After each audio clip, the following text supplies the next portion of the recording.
Teman-teman yang baik, sebelumnya kita sudah bahas bahwa ada banyak hambatan di dalam diri kita yang membuat kita tidak bisa terhubung dengan niat semesta. Dan sekarang kita akan membahas sang raja hambatan. Hambatan yang paling sering tidak disadari, dialah ego. Pernahkah Anda berkata dalam hati Anda beberapa kalimat berikut ini? Semua ini harus sesuai rencanaku. Aku yang harus pegang kendali. Kalau aku tidak urus, semuanya bisa kacau. Kalimat-kalimat ini terdengar seperti seorang yang penuh dengan tanggung jawab ya. Tapi kadang tersembunyi di balik itu adalah rasa takut untuk melepaskan. Di sanalah ego bekerja, menggenggam, mengontrol, dan tidak mau menyerah. Saya pernah melihat anak kecil yang menggenggam erat sebuah koin. Ibunya membawakan es krim, tapi si anak tidak bisa menerima karena tangannya penuh. Ibunya berkata, lepas dulu koinnya, baru bisa pegang es krimnya. Tapi si anak menolak karena takut kehilangan.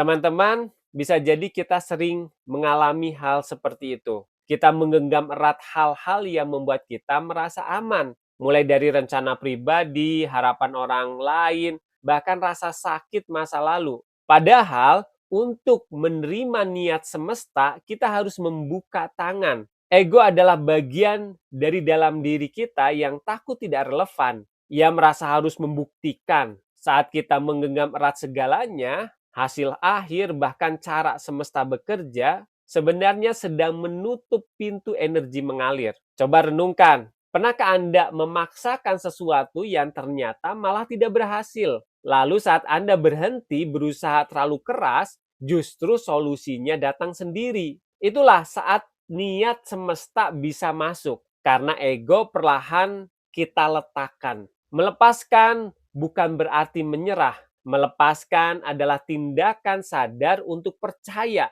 Percaya bahwa ada kekuatan yang lebih besar dari logika kita. Di satu desa di Cianjur, ada seorang petani yang sawahnya selalu kebanjiran. Tetangga-tetangganya mulai menanam beton di pinggir ladang untuk menghalangi air. Tapi ia justru menggali aliran kecil agar airnya dialirkan ke kolam. Ketika banjir besar datang, sawahnya tidak rusak, malah kolamnya penuh ikan. Ketika ditanya kenapa tidak menahan air seperti yang lain, ia menjawab, saya tidak melawan alam, saya ajak dia bekerja sama. Ego ingin menghalangi, tapi niat semesta justru mengalir saat kita mengizinkan. Ketika kita berhasil melepaskan ego, kita merasakan kelapangan batin. Energi kreatif mulai muncul. Ide-ide datang tanpa dipaksa. Kita mulai bertemu orang yang kebetulan tepat. Pintu-pintu rezeki terbuka dari arah yang tak terduga.